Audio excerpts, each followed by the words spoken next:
അമ്മാ ഞാൻ പോയിനെ.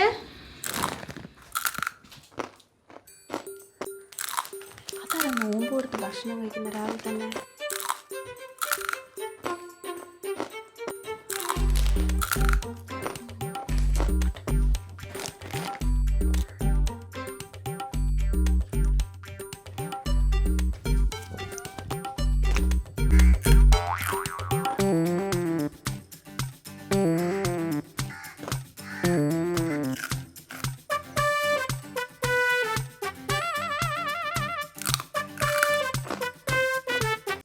ഉപ്പ ഒന്നിങ്ങോട്ട് വാ, ഒരു കാര്യം കാണിച്ചു തരാം.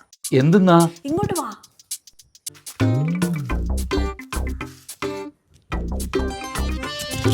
നോമ്പെടുക്കുന്നും പറഞ്ഞ് ഇനി ഞാളെല്ലാം പറ്റിക്കുന്ന അപ്പം വാതിലടച്ചിട്ട് ഇതല്ല പരിപാടി അല്ലേ? അല്ലോ